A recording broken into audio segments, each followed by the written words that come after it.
The crystalline walls of the council chamber reflected light from 1,000 different stars. Ambassador Haiyan Wu stood at the speaker's platform, his hands clasped behind his back. Around him, representatives from 47 different species watched from their elevated seats. Some had eyes. Some had sensory organs humans couldn't even name. All of them were focused on him.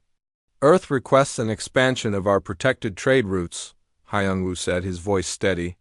Specifically, we ask for safe passage through the Outer Rim territories. Our merchant vessels have been attacked 6 times in the past month. We've lost cargo and crew. He paused, waiting for a response. The chamber remained silent for a moment. Then, from the upper gallery, a sound began. It started as a low chirp from the avian delegate Talvarin. Within seconds, it spread. The reptilian ambassador Krelmuth's throat sac vibrated with what could only be laughter. The insectoid Vexara's mandibles clicked in rapid succession. They were laughing at him. Haiyan Wu kept his face neutral. He had expected resistance. He had not expected mockery. Krelmuth rose from his seat, his scaled body catching the light. The human speaks of protected routes, he said, his voice carrying easily through the chamber. As if their vessels deserved the same considerations as true spacefaring civilizations. More laughter rippled through the room. Talvarin spread his wings slightly, a gesture of dismissal. Humanity has been traveling between stars for what? 200 years? My people have sailed the cosmic winds for 10,000. Your ships are adequate for hauling cargo, perhaps. But to claim you need military protection? His beak clicked sharply. Quaint. Haiyan Wu felt the heat of humiliation crawl up his neck, but he kept his expression blank. With respect, Council Speaker, Earth's merchant fleet carries medical supplies to 14 different systems. Our research vessels have discovered 12 new inhabitable worlds in the last decade. Our contributions to galactic society are measurable and significant. Measurable? Vexira's voice buzzed from multiple vocal chambers at once. You humans are children playing with technology you barely understand. You want us to divert our defense fleets to guard your primitive ships? We have real threats to address. Krelmuth stepped down from his platform, moving closer to where Haiyan Wu stood. Let me be clear, Ambassador. Earth's request is not just denied. It is laughable. Furthermore, this council has decided that humanity's current territorial allowances are excessive for a species of your limited capabilities. The chamber's central display activated, showing the star maps. Haiyan Wu watched as the blue zones marking Earth's recognized space shrank by nearly 30%. You cannot be serious, he said quietly. We are entirely serious, Talvarin replied. Consider it an incentive to improve your defensive capabilities. When you can protect yourselves, perhaps then you can sit at the table with the rest of us as equals. Haiyan Wu looked around the chamber. Not one delegate showed any sign of disagreement. Some species he had considered friends simply looked away. Others continued their amused chittering and clicking. He took a slow breath. On his wrist, his communication device vibrated 3 times. The signal he had been waiting for. Captain Yuan had received his earlier message and confirmed the fleet's readiness. I see, Haiyan Wu said. The council has made its position clear. Finally, he understands. Krelmuth said to scattered laughter. Haiyan Wu gathered his data tablets and tucked them under his arm. Then Earth will respond accordingly. Something in his tone made Talvarin's head feathers flatten slightly. What do you mean by that, Ambassador? I mean exactly what I said, Speaker. We understand where we stand in the Council's eyes. We will adjust our participation in galactic affairs to match your assessment of our worth.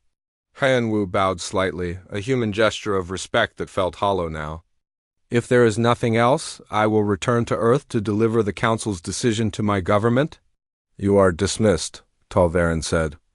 Waving a wing. Haiyan Wu walked down the long aisle toward the chamber's exit. Behind him, he could hear the delegates already moving on to other business. To them, Earth was a minor inconvenience, dealt with and forgotten. As he reached the door, Krelmuth's voice called out, Ambassador, do give our regards to your president. Tell her that when Earth grows up, we will be happy to reconsider.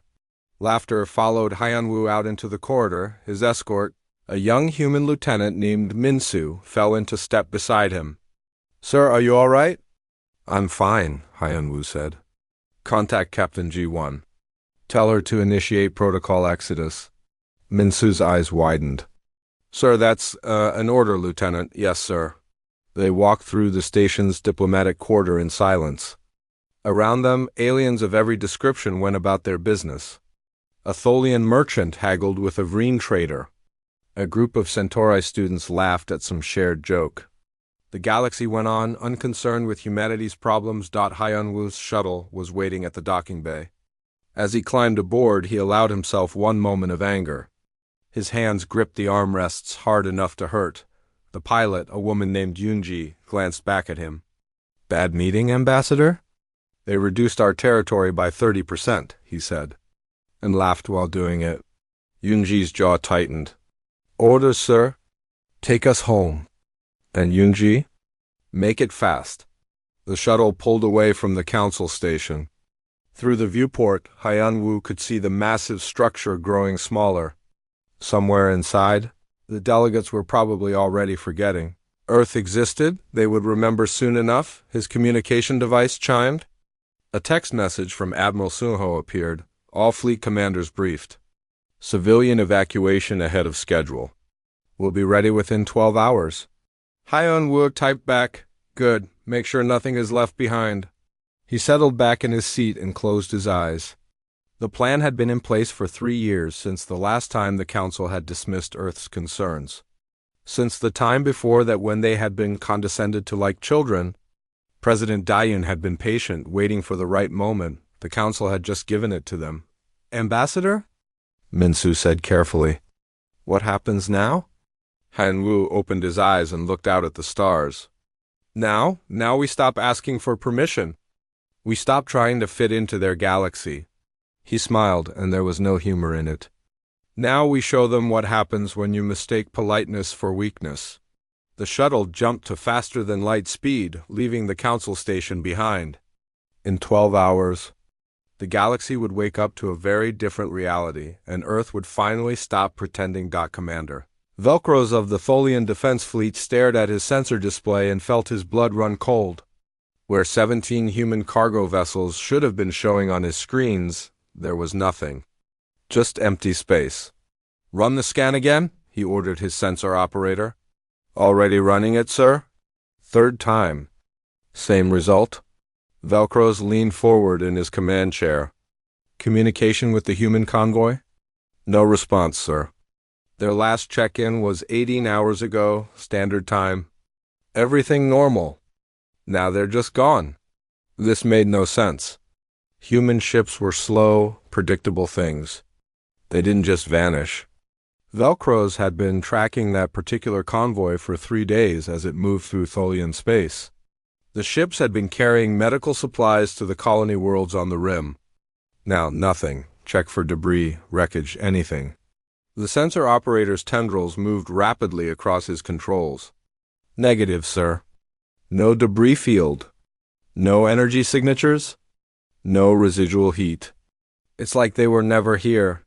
Across the galaxy, similar conversations were happening in 100 different languages on the Centauri monitoring station near the border worlds. A young technician named Kazalin noticed something odd. The automated beacon from the human research outpost on Delta 7 had stopped transmitting. She checked the logs. The beacon had run continuously for 8 years. "Now silence." "Probably just a malfunction," her supervisor said. "Send a maintenance request to the humans." But when Kazalin tried to contact the human administrative office, she got only an automated response. "Earth's diplomatic and civilian operations are undergoing restructuring. Please stand by for further information." She tried again. Same message. In the capital system of the Vreen Collective, Port Master Thonal watched his traffic control board light up with red warnings. Every human vessel scheduled to dock that day had failed to arrive. Not delayed. Not rerouted. Simply absent from every sensor in the system. "Get me someone from the Earth Embassy," he demanded. His assistant returned 10 minutes later, looking confused. Sir, the embassy is empty. The building is still there, but everyone's gone. The doors are locked and there's just a recording playing on repeat. What does it say?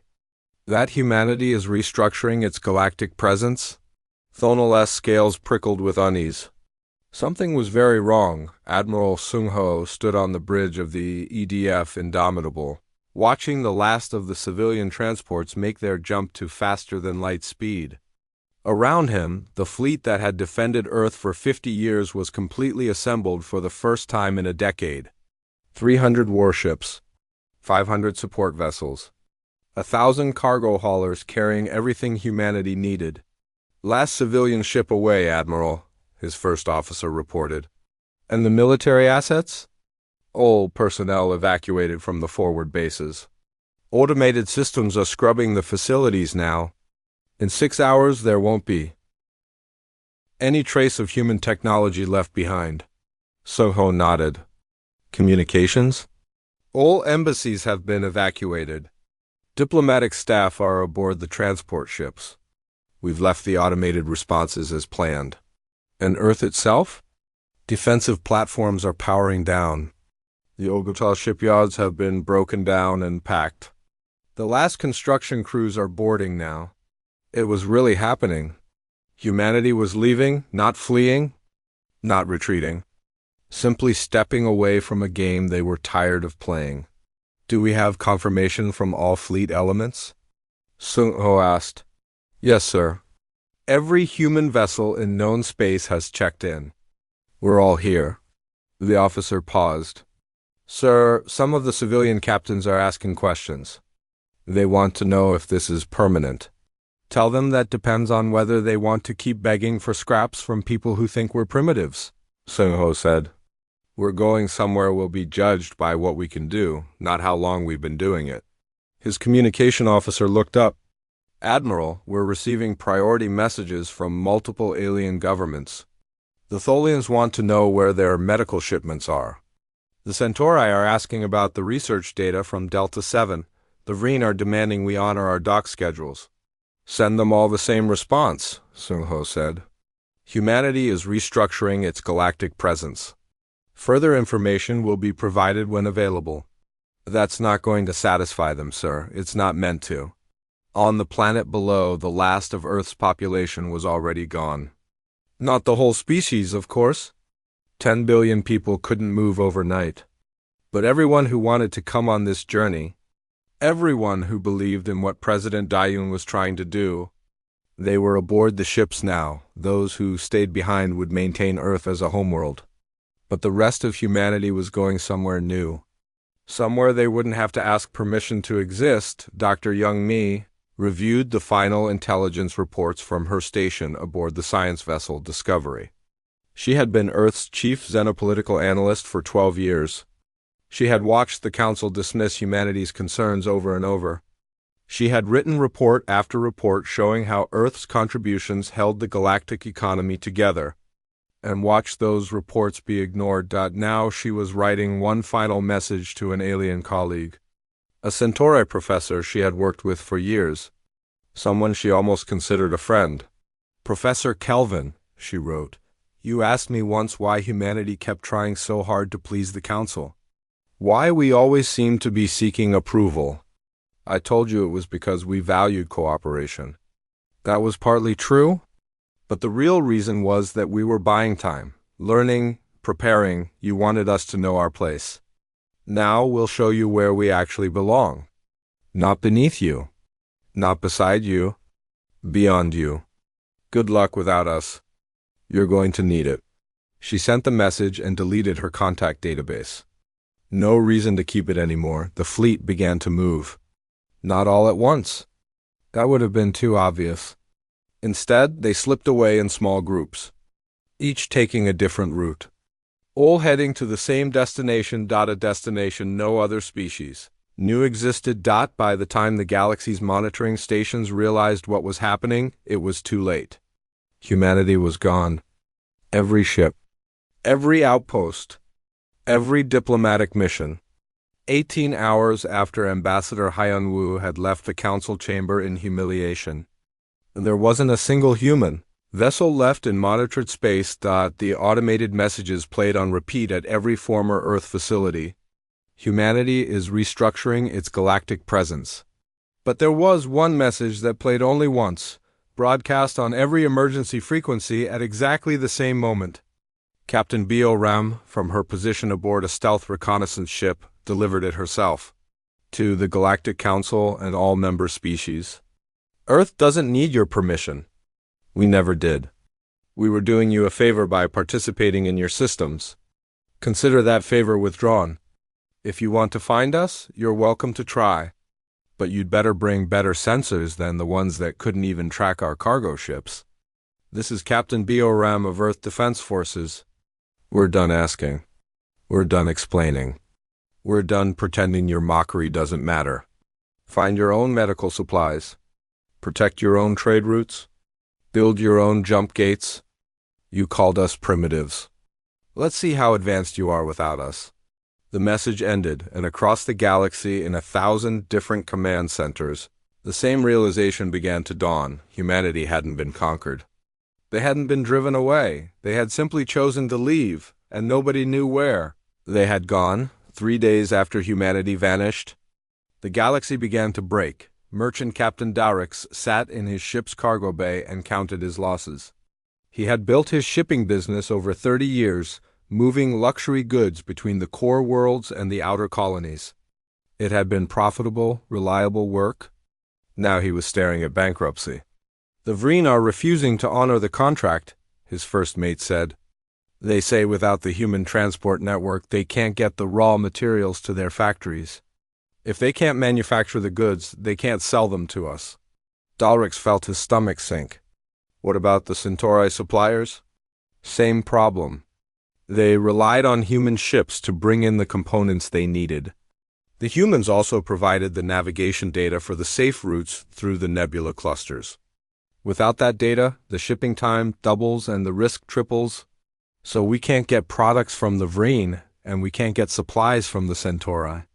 Dalrix slumped in his chair. What about our existing contracts? The colonies are getting desperate.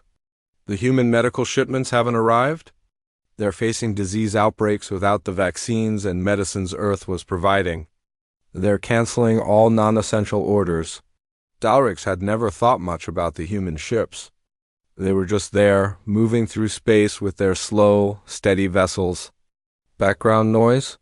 He had even laughed when other merchants complained about having to share shipping lanes with humanity's primitive cargo haulers. Now those primitive cargo haulers were gone, and the entire economic system was collapsing on the mining colony of Tellus Prime. Administrator Hai-Jin watched her stockpiles dwindle. She was human, one of the few who had chosen to stay behind when the fleet left. Earth had asked for volunteers to maintain minimal presence on some of the shared facilities, to observe what happened. Now she was observing a crisis. The Tholian supply ship is 6 days late, her assistant reported. They say they can't get the parts they need to repair their jump drive. Apparently humans were the only ones manufacturing the specific components they use. Hai-Jin checked her inventory logs. We have enough food for another month. Medical supplies for 3 weeks. After that, we'll need emergency evacuation. Will Earth send ships? Not unless it's absolutely necessary. We knew what we were signing up for. She walked to the observation deck and looked out at the asteroid field where the mining operations continued. Tholian workers, Centauri engineers, Vreen technicians, all of them were stuck here, same as her, waiting for supplies that might never come. Her communication console blinked. A message from the station master, Junho, another human who had stayed behind. Hi, Jen. Things are getting bad at the main hub. 3 trade convoys have been attacked by pirates in the last 2 days.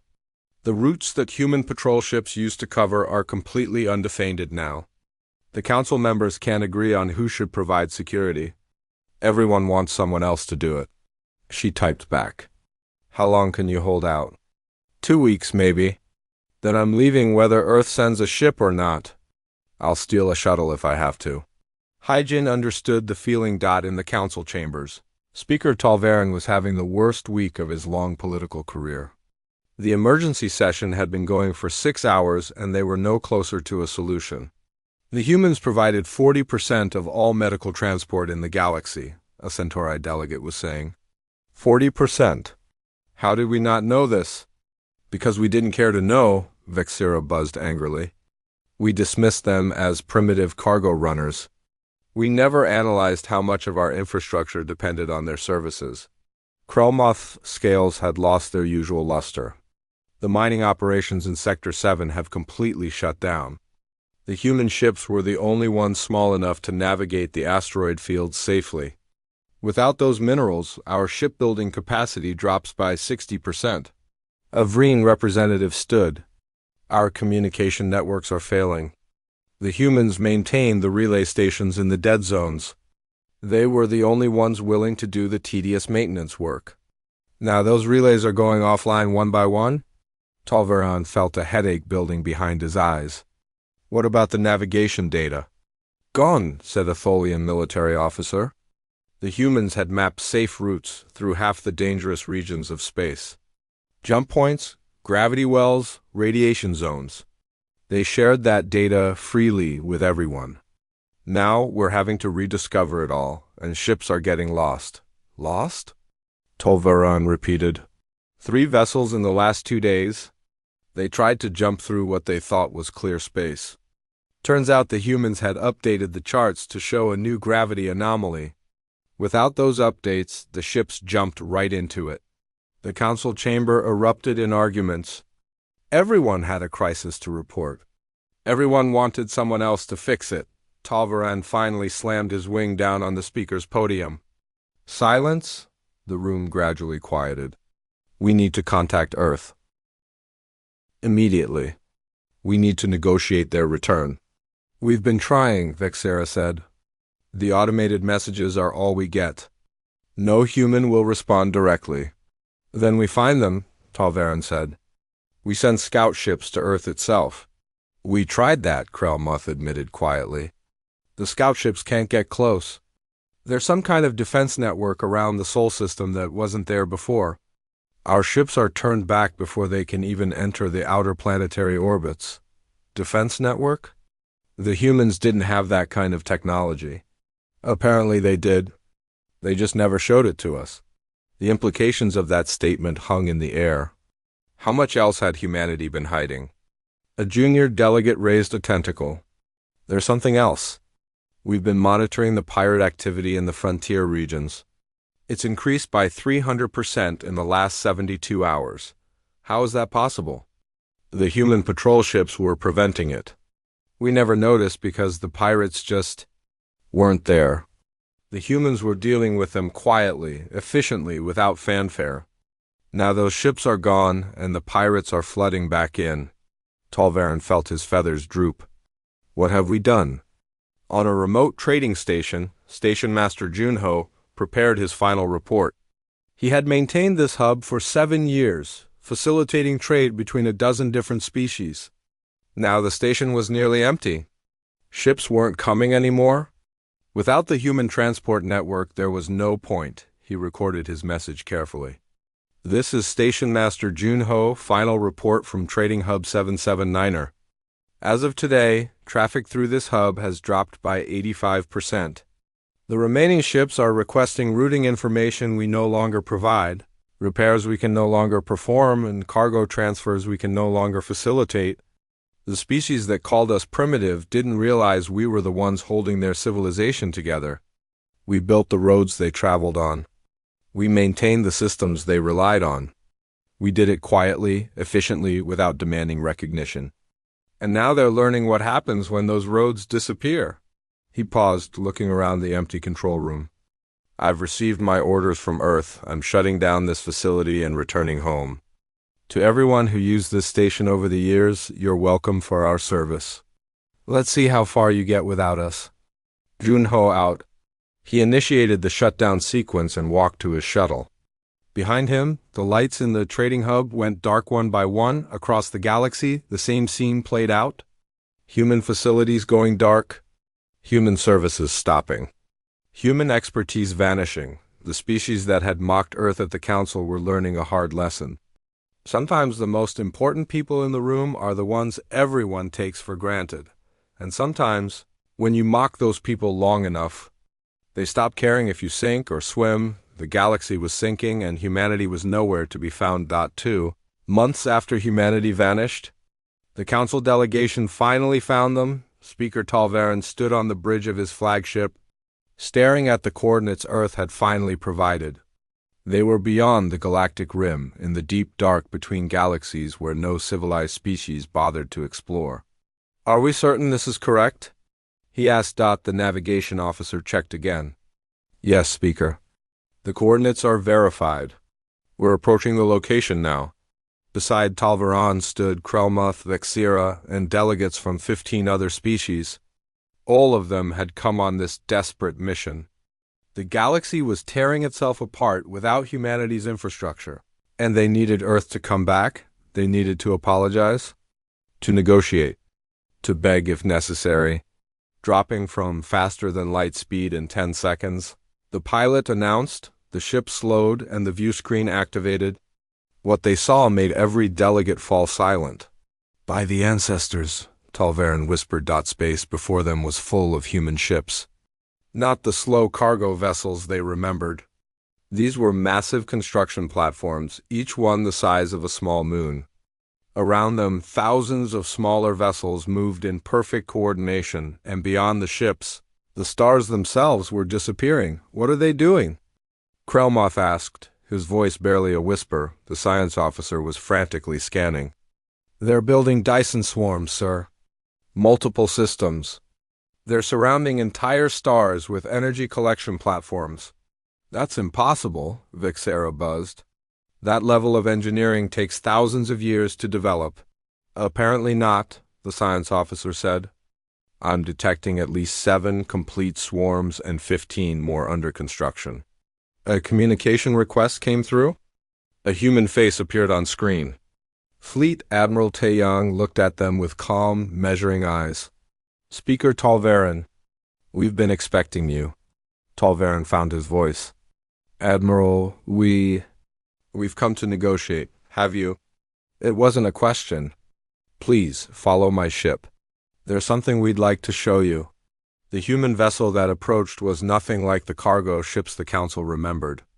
It was sleek, powerful, and moved with a grace that suggested technology far beyond what humanity had displayed before. They followed it deeper into the construction zone.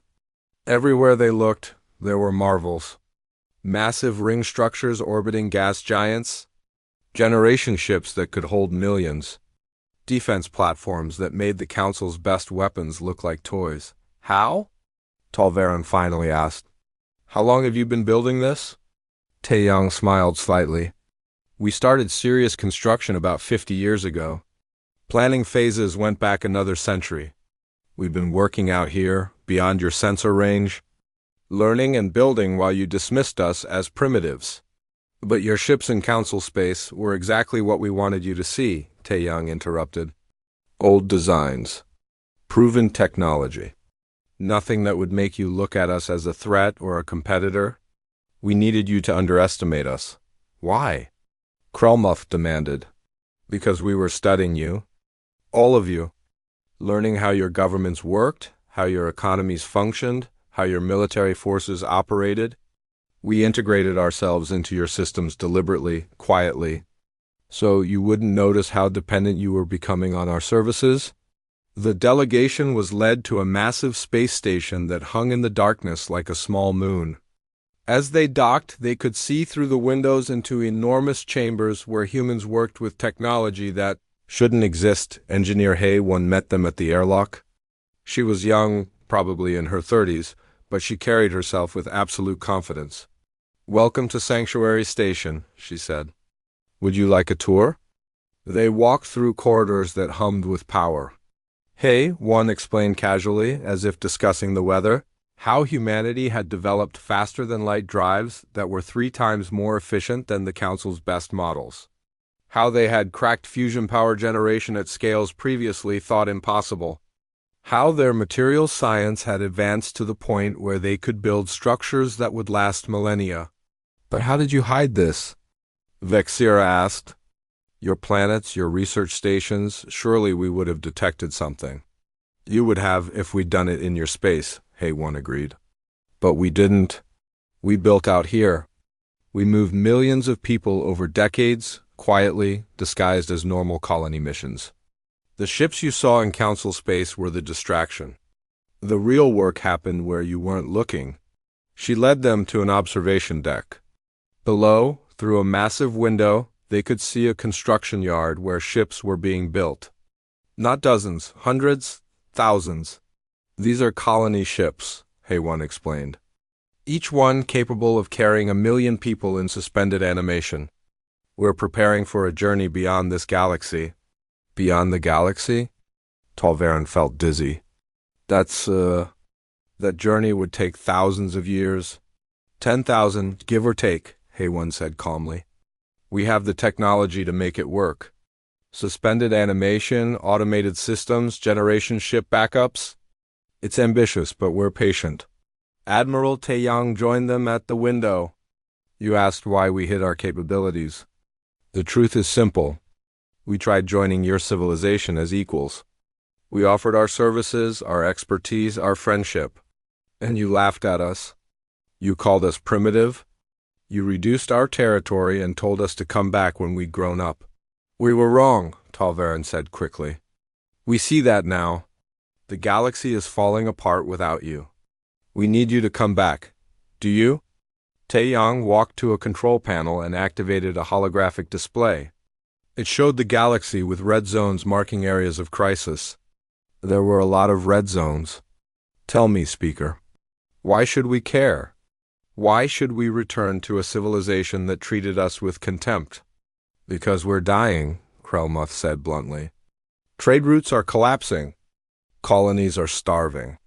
Pirates are raiding unchecked. The systems you maintained are failing. We need your help. You need our labor, Taeyang corrected. There's a difference. Hay-1 pulled up another display, this one showing technical specifications that made the delegation's scientists gasp. This is a planetary shield generator. We've installed them on our worlds. They can withstand any weapon in the Council's arsenal. This, she changed the image, is a faster-than-light communication network that doesn't rely on relay stations. Instant communication across any distance. This is a medical fabricator that can synthesize any known medicine from base elements. This is a terraforming system that can make a dead world habitable in 50 years instead of 500. You've had these technologies all along? Vexira asked. Some of them. Others we developed after we left. Turns out when you're not wasting time trying to please people who hate you, you can accomplish quite a lot. Talvarin felt his world crumbling. What do you want from us? Want? Taeyang laughed, but there was no humor in it. Speaker, we don't want anything from you. That's the point. We stopped needing the Council's approval. We stopped needing your protection. We stopped needing your markets. We're self-sufficient out here, and we're preparing for a future that doesn't include you at all. Then why did you give us these coordinates? Krelmuth asked. Why show us all this? Because, a new voice said, you deserve to know the truth. President Daiyun walked onto the observation deck. She was small, gray-haired, and looked like someone's grandmother. But when she spoke, even the Council delegates stood straighter. You called us primitives, she said quietly. You mocked our ships, our technology, our ambitions. You never asked why we were content to seem backward. It never occurred to you that we were choosing to be underestimated. She gestured to the construction beyond the window. This is what humanity built while you were laughing at us. We didn't need you. We were observing you, learning from your mistakes, preparing for the day when we'd outgrow your petty politics and territorial squabbles. Then humanity is leaving the galaxy entirely? Talvarin asked. Some of us, Yun confirmed. Others will return to manage limited operations in Council space. But the relationship has changed. We're not asking for permission anymore. We're not seeking your approval. We're informing you of our decisions as a courtesy. And if the Council objects? Daiyun smiled. It was not a kind smile. Then the council can object? It won't change anything. Admiral Taeyang pulled up one final display. It showed a human warship, sleek and deadly, bristling with weapons the council couldn't identify. This is one of our defense fleet vessels, he said. We have 5,000 of them. Each one could destroy any ship in the council's combined military forces. We're showing you this not as a threat, but as a simple fact. If we wanted to dominate your galaxy by force, we could. We're choosing not to. Remember that. The council delegation stood in silence, absorbing the revelation. Everything they thought they knew about humanity was wrong. The primitives were advanced. The weak were strong. The beggars were kings who had chosen to hide their crowns. Talvarin found his voice. What happens now? Now, President Dean said, you go home. You tell the council what you've seen, and then we'll discuss new terms for human participation in galactic affairs. Terms based on reality, not your comfortable delusions. She turned to leave, then paused. Oh, and Speaker? We will restore some of the trade routes, some of the medical supplies, some of the infrastructure you've lost. Not because we need to, not because you deserve it, but because there are innocent people suffering in your mess and we're better than you gave us credit for. We're better than you, she added softly, because we choose to help even when we're not respected. Try to remember that. The delegation was escorted back to their ship in silence. As they pulled away from Sanctuary Station, Talvarin looked back at the construction zone, the Dyson swarms, the impossible achievements of a species he had dismissed. We made a terrible mistake, he said quietly. Krelmuth nodded. Yes, we did. Behind them, humanity continued building toward a future among the stars. A future they had earned, not begged for, a future where they would never ask permission again. 4 months had passed since the council delegation returned from Sanctuary Station. Now they were back, but the meeting place had changed. Instead of the crystalline council chambers where they had mocked humanity, they gathered at a human space station positioned at the edge of known space. The station was called Threshold. It marked the boundary between the old galaxy and humanity's new domain. Ambassador Heian Wu stood in the conference room, watching the alien delegates arrive through the viewport. He remembered the last time he had faced them, walking out of their chamber in humiliation while they laughed. That memory still stung, but the sting felt distant now, almost irrelevant. They're all here? His assistant Minsu reported. Speaker Talvarin, Ambassador Krelmuth, Counselor Vexira, and representatives from 32 other species, and President Diyun? Arriving now, sir. The door opened and President Diyun entered, accompanied by a security detail and Captain G1. The captain was in full-dress uniform, and Heian Wu noticed how the alien's eyes tracked her nervously. Word of humanity's military capabilities had spread quickly. Yoon took her seat at the head of the conference table. Not the side? Not a subordinate position? The head. The aliens noticed, but no one objected. Thank you for coming, Dayun said simply. I understand you have proposals to discuss. Talvarin shifted his feathers. The proud speaker looked diminished somehow, his confidence eroded. President Dayun, the Council wishes to formally apologize for our treatment of Earth and its representatives. We were wrong to dismiss your contributions and mock your capabilities. We acted with arrogance and ignorance. Yes, you did, Yoon agreed. There was no anger in her voice, just a statement of fact. Krelmuth leaned forward. We've prepared a comprehensive offer for Earth's return to full participation in galactic affairs. We're prepared to restore all territory previously allocated to humanity, plus an additional 40% expansion. We're offering seats on the Council's ruling committee, trade preferences, military alliance. No. Yoon interrupted. The room fell silent. No? Krelmuth repeated. Earth doesn't want your territory allocations, Dayun explained calmly. We don't need your permission to expand. We'll inform you when we establish new settlements as a courtesy to avoid conflicts, but we're not asking for approval. Vexira's mandibles clicked nervously. But the trade agreements will be negotiated on equal terms or not at all, Dayun finished. You seem to be confused about the nature of this meeting. You're not here to grant us favors. You're here to negotiate the terms under which humanity might resume some of the services your civilization has lost. Talveron's head feathers flattened. We understand you're upset. We're not upset, Heianwu interjected. Upset would imply we still care about your opinions of us. We don't. This is purely practical. Your civilization is collapsing without the infrastructure humanity provided. We're willing to help, but the dynamic has changed. Yun activated a holographic display.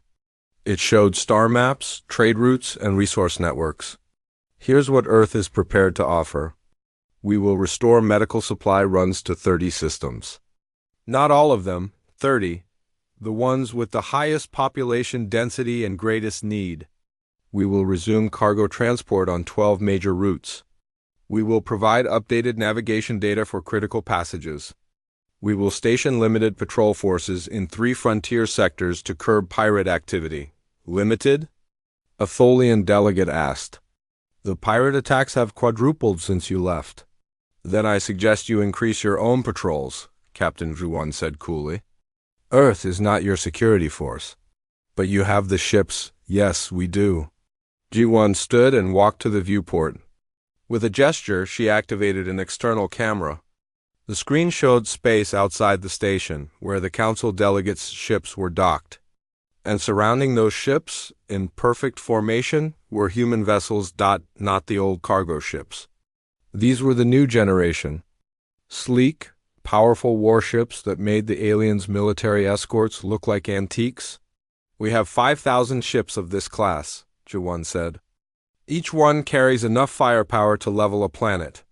We have defensive platforms that can shield entire star systems. We have weapons you can't even detect until they've already hit you. She turned back to face the delegates. We could dominate this galaxy by force if we wanted to. We could take any territory we chose. We could demand tribute. We could make you all bow to Earth's authority. She paused. We're choosing not to. Do you understand the gift we're giving you? The silence in the room was heavy. We're giving you the chance to interact with us as equals, one continued. Despite how you treated us, despite the mockery and contempt, we're offering partnership instead of conquest. I suggest you take it? A Centauri representative raised a tentative hand. What about the research stations? The scientific collaboration programs? Those will resume on a limited basis, Dayun said. But Earth will lead those programs, not participate in yours. If you want access to our research, you'll work under our direction. The Centauri began to object, then caught himself. That's acceptable. Krelmuth looked at his datapad. President Dayun, we've calculated the economic impact of your proposed service resumption. It will help, but it won't fully restore the systems that failed when humanity left. We need more. Then you'll need to build more, Haiyan-Wu said. Or find other partners. Earth is not returning to the role we had before. We were the silent workers who held your civilization together while you took credit. That ends now. What about the council itself? Vexira asked. Will Earth rejoin? Dayun considered this. Will maintain an observer presence. Ambassador Haiyan-Wu will attend sessions that concern human interests. But we won't seek membership on the ruling committee. We don't need it. Then how will disputes be resolved? Talveron asked. If Earth takes actions the Council disagrees with. The Council can disagree, Dayun said. It won't change our actions. We're done letting others dictate our path forward. She stood, and the gravity of her presence made the council delegates seem to shrink in their seats. Let me be very clear about the new reality. Earth is a sovereign power. We don't answer to the council. We don't require your approval. We will act in our interests and inform you as a courtesy when those actions affect you. If you have objections, you're welcome to raise them. We'll consider them if they're reasonable. But the days of Earth begging for recognition are over. A Vreen delegate spoke up. This seems very one-sided. What incentive do we have to accept these terms? Captain Yuan smiled. It was not a warm smile. The incentive is that these are the only terms available. You can accept them and restore some stability to your civilization, or you can refuse them and continue struggling alone. She gestured to the warships on the screen. We're content either way. That's blackmail, the Vreen delegate protested. No, Hyanwu said. Blackmail would be if we threatened you unless you complied. We're not threatening anything. We're simply offering a service. You can take it or leave it. The choice is yours. Yun walked to the window, looking out at the stars. When we came to your council asking for trade route protection, we were offering partnership. You responded with contempt. You reduced our territory, mocked our ships, and treated us like children. We learned from that experience. We learned that some people only respect power. She turned back to face them. So now we have power. More than you realized. More than you can match. And we're using that power with more restraint than you showed us. We're offering help instead of humiliation. We're choosing partnership over domination. I suggest you recognize how generous that is. Talvarin stood slowly. President Dayan, the council will need to discuss your terms. Of course. Take your time. You smiled slightly. Though I should mention that every day you delay, more of your systems fail. More colonies go without medicine. More ships get lost in uncharted space. More pirates raid your frontier. The clock is ticking. The council delegates filed out, leaving the humans alone in the conference room. Minsu brought refreshments, and Diyun took a seat, looking tired. Do you think they'll accept? Hyanwu asked. They don't have a choice, the one said. They need us too badly. That's not the question, though, Dayun said quietly. The question is whether they'll learn anything from this. Whether they'll treat other species better in the future. Whether our example will make them think twice before dismissing the next civilization they consider primitive. And if they don't learn? Minsu asked. Yun shrugged. Then they don't. We're not trying to reform the council. We're just making sure they never underestimate humanity again. 3 hours later, the council returned with their answer. They accepted Earth's terms. All of them. They had no leverage to negotiate, and they knew it. The formal agreements were signed. Human cargo ships would return to selected routes. Medical supplies would flow again. Security patrols would resume in limited areas. But everything would be on Earth's terms now. As the delegation prepared to leave, Talvarin approached Yun one final time. President, may I ask one question? Of course. When you were building all of this, out beyond our sensors, preparing for the day you would leave our civilization behind, did you plan for this moment? Did you know we would eventually come begging? Dayun considered the question. We had contingency plans, but honestly, we hoped we wouldn't need them. We hoped that, if we proved ourselves valuable enough, if we contributed enough to galactic society, eventually we'd be treated with respect. She looked at him steadily. You proved we were wrong to hope that. Talvarin's feathers drooped. I am sorry, truly. I know you are, now, when it costs you something to not be sorry. Dayun's expression softened slightly, but apologies noted. Let's see if you can do better going forward. After the council ships departed, Captain G1 joined Dayun and Hyanwu on the observation deck. Outside, they could see the construction continuing on humanity's deep space projects. The generation ships were nearly complete. In another year, the first wave of colonists would begin their journey to the Andromeda Galaxy. Do you think this will work? G1 asked. This new arrangement? For a while, Dune said. Until they forget again. Until they start taking us for granted again. That's why we're not staying. She gestured to the generation ships. That's our real future. Not managing the galaxy's logistics. Not being the invisible support structure for civilizations that don't appreciate us. Our future is out there. New galaxies. New worlds. Places where we can build from the beginning instead of trying to fit into someone else's system. And what about the humans who want to stay? Hyanwu asked. Not everyone wants to leave the galaxy. Then they'll stay. And they'll enforce these new terms. And maybe generations from now, the Council will have learned to treat all species with respect. Or maybe they won't. Yu smiled. Either way, it won't be our problem anymore. She looked at the generation ships one more time. You know what the best part of all this is? We don't need them to understand. We don't need them to appreciate what we did for them. We don't need their approval or their respect. We just need them to remember that the next time they see a civilization they consider primitive, that civilization might be choosing to appear that way, and mocking them might be the worst mistake they ever make. The stars stretched out before them, infinite and inviting. Humanity had spent 2 centuries playing by the galaxy's rules, trying to fit in, seeking acceptance. Now they were writing their own rules. And the galaxy would have to accept them, or not. Either way, humanity was done asking for permission.